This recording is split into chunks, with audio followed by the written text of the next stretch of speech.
বিসমিল্লাহির রহমানির রহিম। সম্মানিত দর্শক শ্রোতা, আশা করি সবাই ভালো আছেন।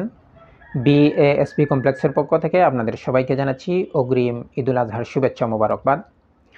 আমরা এখন যে মাসে অবস্থান করছি, এই মাসটি হচ্ছে পবিত্র জিলহজ মাস।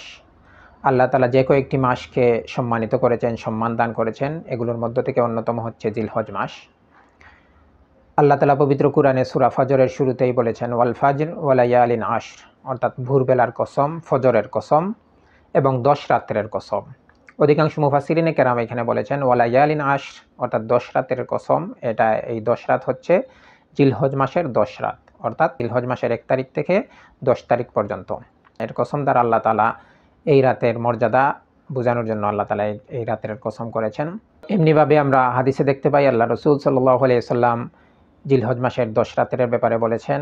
বুখারী শরীফের রওয়ায়াত আছে যে সমস্ত দিনগুলোতে আল্লাহ তাআলার ইবাদত করা হয়, এগুলোর মধ্য থেকে আল্লাহ তাআলার কাছে সবথেকে পছন্দনীয় ইবাদত হচ্ছে এই 10 দিনের ইবাদত, অর্থাৎ জিলহজ মাসের 1 তারিখ থেকে নিয়ে 10 তারিখের ইবাদত। অন্য একটি হাদিসে আল্লাহ রাসূল সাল্লাল্লাহু আলাইহি সাল্লাম এই 10 দিনের রোজার ব্যাপারে এবং রাতের ইবাদতের ব্যাপারে বলেছেন, সিয়ামু কুল্লি ইয়াউমিন মিনহা বিসিয়ামি সানাতিন ওয়া কিয়ামু কুল্লি লাইলাতিন মিনহা বিকিয়ামি লাইলাতিল কদর।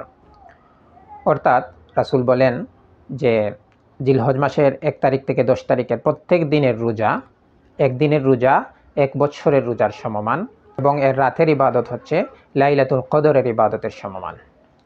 এই 10 তারিখের মধ্যে থেকে অন্যতম একটি দিন হচ্ছে আরাফার দিন। আরাফার দিনের ব্যাপারে আল্লাহ রাসূল সাল্লাল্লাহু আলাইহি সাল্লাম বলেছেন, মুসলিম শরীফের হাদিস, সিয়ামু ইয়াউমি আরাফাতা ইন্নী আহতাসিবু আলাল্লাহি আইয়ুকাফিরাস সানাতাল্লাতী ক্বাবলাহু ওয়াস সানাতাল্লাতী বা'দাহু। অর্থাৎ আরাফার রোজার ব্যাপারে আমি আল্লাহ তাআলার কাছে আশাবাদী, আল্লাহ তাআলা এর দ্বারা পূর্ববর্তী এবং পরবর্তী 1 বছরের গুনাহসমূহ মাফ করে দিবেন।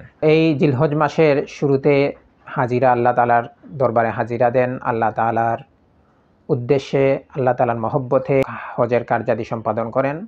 আর আমরা যারা হজে যেতে পারিনি বা আমাদের যাদের হজে যাওয়ার সামর্থ্য নেই, তারা যেন এই জিলহজ মাসের 10 তারিখকে, জিলহজ মাসের এই 10 দিনকে সুবর্ণ সুযোগ হিসাবে কাজে লাগাই এবং আল্লাহ তাআলার সন্তুষ্টি অর্জনের জন্য জিকির, আজকার, রোজা, নফল নামাজ ইত্যাদি করে আল্লাহ তাআলাকে সন্তুষ্ট করতে পারি। আল্লাহ তাআলা আমাদেরকে তৌফিক দান করুন। ওয়া আখিরু দাওয়ানা আনিল হামদুলিল্লাহি রাব্বিল আলামিন।